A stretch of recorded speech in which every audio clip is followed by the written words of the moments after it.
And we charged him criminally at that time. However, the case did not survive the court system, and he was ultimately transferred to Chicago on those charges. So he went up there, and that's the last we've heard of him.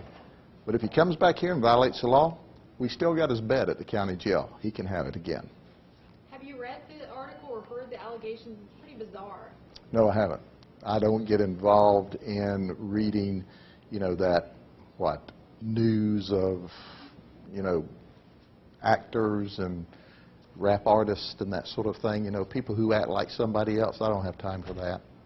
Allegedly, there's a Polk County woman whose family is here, and according to the parents, she's being held captive in this cult-like house. What would it take from them to get you guys to look into that? Well, certainly we investigate every allegation of criminal wrongdoing in this county. If they're not in this county, we'll then refer them to the appropriate investigative source wherever they think she is. Now, of course, there's been some allegations about past criminal charges, and of course, we can't talk about those victims of crime because sexual battery victims are, with good reason, exempt from public record. However, if the parents come forward and they allege there's a violation in this county, we'll certainly investigate it. If we find there's probable cause, we'll be more than happy to arrest R. Kelly or anyone else who's violating the law. At this time, we've not heard from the parents. We don't see or hear or understand of any allegations of wrongdoing that's occurred in this county by R. Kelly or by anyone else that he's associated with. Obviously, you know about his past because he was arrested here in Polk County. Yes. Does he fit the bill of predatory behavior? Do you know any time that you hang out with children and engage in inappropriate conduct, we look at that as potential predatory behavior. Anyone who wants to be with someone under the age of 18, and certainly they're as old as he is, and I understand he's someplace in his 40s, that's an issue. But once again, we have to have a victim, or we have to have a parent who says their child's a victim. And if we don't have jurisdiction, we will find the appropriate investigators to investigate. No one's above the law, and we have room in the county jail if he or anyone else has violated the law. The parents claimed, I guess, that they met when she was 17. She moved with them when he was 18. I mean, is there anything they could have done or could do? At this point in time, if that's the allegation, no.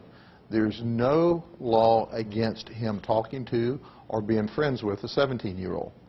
If she was wise enough or he was wise enough not to allow her to move in until she was 18 and there was no inappropriate conduct prior to that, then he wised up from apparently other allegations against him.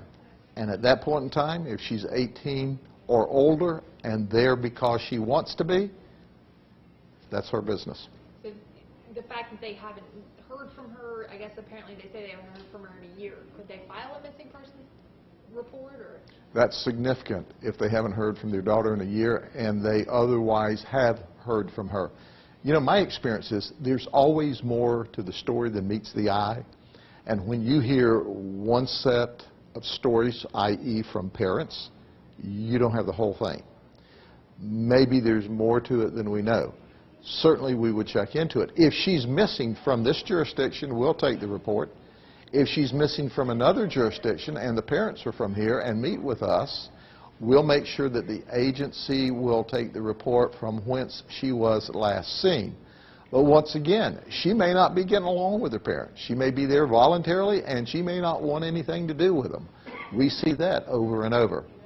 So if R. Kelly started dating her after she was 18, that's not against the law. If she doesn't want to communicate with her parents, that's not against the law.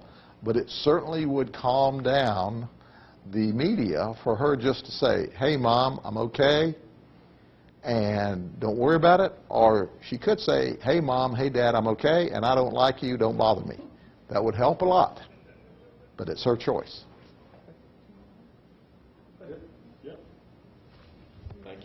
Thank you. Perfect. I mean, for not really being able to say a whole lot, you